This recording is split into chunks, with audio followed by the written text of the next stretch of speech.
Hi, in this video, I'm going to show you how you can use Logic Pro's Chorus plugin to add fullness, richness, and to thicken an existing recording. So let's have a listen to what we've got. For the briefest of moments, I feel like I'm flying. Okay, so as you can see, I've done quite a lot of work to this vocal. It's nearly there, but it could do with just a bit more body, a bit more thickening. So I'm going to go to the end of my chain here and go to the modulation menu and go to chorus. Okay, here we go. So what a chorus does is it takes the signal, it duplicates it, it delays the duplicate, and then the delay time of the duplicate is modulated with an LFO, and then it's summed back together with the original signal. So as the second version falls in and out of phase with the original signal, it can create new harmonic content and it can create a sense of motion to the recording. So let's actually hear what it sounds like on full mix. So what that means basically is what you've got here in the mix is the chorused version and the unchorused version just blended together so that you can assign the mix of affected and unaffected signal. Let's listen to the full affected signal now. For the briefest of moments, I feel like I'm flying. Okay, so if you were listening to that in headphones, it probably would have felt like Peter's voice just went all in your head and started sort of traveling around your head in a way, because we're using this as a stereo effect. So you're going to get some modulation between left and right there, which is sometimes quite cool, especially for vocals. But obviously we don't want to use it at this intensity because it completely removes it from the rest of the mix. We just want to thicken it up, add a bit of warmth to it without completely detaching it from the context of the mix.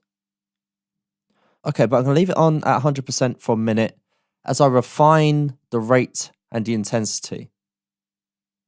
So the intensity is basically the intensity of the LFO that is modulating the delay time of the duplicate version of the signal, which gets summed back together with the original. So the intensity is just going to intensify the depth at which it modulates the delay time. For the briefest of moments, I feel like I'm flying. For the briefest of moments, I feel like I'm flying. For the briefest of moments, I feel like I'm flying. For the briefest of moments, I feel like I'm flying. Okay, so what I did there is I cranked up the intensity and I adjusted the rate of the modulation until I found it at a cool place. When it was too high, it was just creating lots of artifacts and some side bands and stuff like that. Stuff that I didn't really want. I just wanted that three-dimensional feel, that almost modulated sounding effect to the vocal. And now I'm just going to dial down the mix until I find a good balance between dry and wet. For the briefest of moments, I feel like I'm flying. For the briefest of moments, I feel like I'm flying.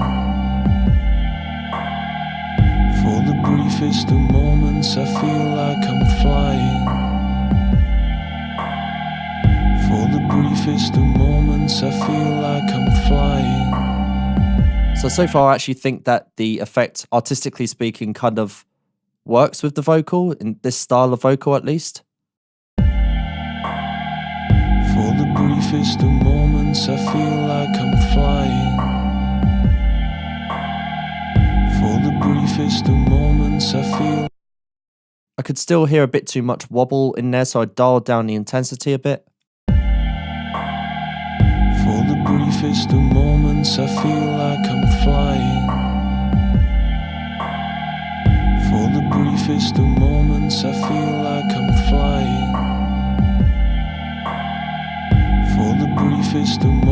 moments I feel like I'm flying.